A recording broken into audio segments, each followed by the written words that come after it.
ಮೈಸೂರಿನ ಉದಯಗಿರಿ ಗಲಾಟೆ ಮೊದಲೇದಲ್ಲ ಕೊನೆಗಲ್ಲ. ಇದು ನಿರಂತರವಾಗಿ ಮುಸ್ಲಿಂ ಸಮಾಜ ಮಾಡ್ತಾನೇ ಇರುತ್ತೆ.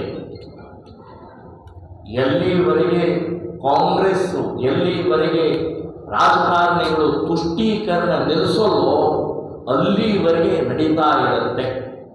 ಮಾನ್ಯ ಮುಖ್ಯಮಂತ್ರಿಗಳು ಸಭೆ ತಗೊಳ್ತಾರೆ ಅಂತ ನಾಳೆನೋ ಇವತ್ತು ಗೊತ್ತಿಲ್ಲ ನನಗೆ. ಸಭೆ ಆ ವಿಷಯದ ಕುರಿತು ಸಭೆ ತಗೊಳ್ಳದೆ ಏನು ಸಭೆ ತಗೊಳ್ತಾರೆ ಮತ್ತು ಯಾರ್ಯಾರನ್ನ ಬಚಾವ್ ಮಾಡೋದು, ಇದರ ಹಿಂದೆ ಇರುವಂಥ ಕೈವಾಡವನ್ನ ರಕ್ಷಣೆ ಮಾಡೋದಕ್ಕೋಸ್ಕರ ನೀವು ಸಭೆ ತಗೊಳ್ತೀರಿ.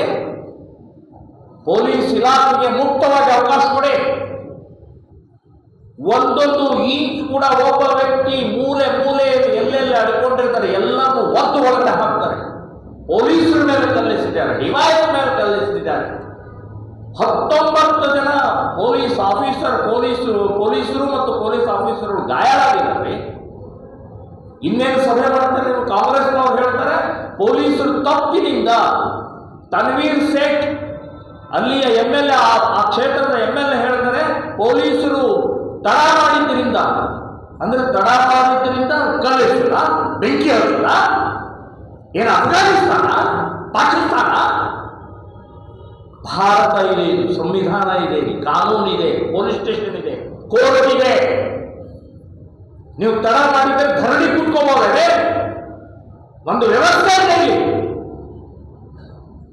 ನಿಮ್ಮ ಮುಸ್ಲಿಂ ಗುಂಡಾಗಿರಿ ನಡೆಯುವ ತನ್ವೀರ್, ನಿನ್ನ ಕ್ಷೇತ್ರಗಳಲ್ಲಿ ನಡೀತಾ ಇದೆ. ಇದು 3ನೇ ಬಾರಿ ಗಲಾಟೆ ಆಗಿದ್ದು ನಿನ್ನ ಕ್ಷೇತ್ರದಲ್ಲಿ.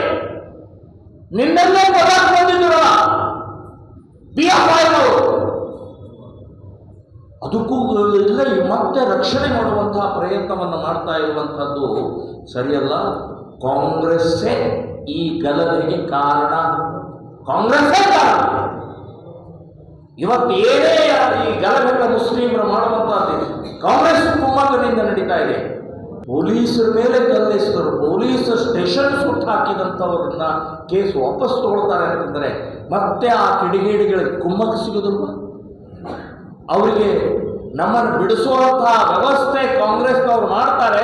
ಹಾಗಾಗಿ ನಾವು ಕಲ್ಲೆಸಿಬಹುದು, ಬೆಂಕಿ ಹಚ್ಚಬಹುದು ಅಂತನ್ನುವಂಥದ್ದು ನೀವೇ ಘೋಷಣೆ ಮಾಡ್ತಾ ಇದ್ದಾರೆ ಗುಂಡಾಗಳನ್ನು. ಮುಸ್ಲಿಂ ಕಿಡಿಗೇಡಿಗಳನ್ನ ಕಾಂಗ್ರೆಸ್ನವರು ನೀವೇ ಇವತ್ತು ಕುಮ್ಮಕ್ಕು ಕೊಡ್ತಾ ಇದ್ದೀರಿ ಅಂತನ್ನುವಂಥದ್ದು ಹೇಳ್ತಾ ಇದ್ದೀನಿ. ಸೊ ಹಾಗಾಗಿ ಉದಯಗಿರಿ ನಡೆದಂಥ ಘಟನೆಯನ್ನ ಖಂಡಿಸ್ತಾ ಇದ್ದೀವಿ.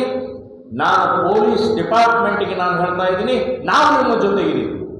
ಒತ್ತು ಹೊರಗಡೆ ಹಾಕ್ತಾರೆ.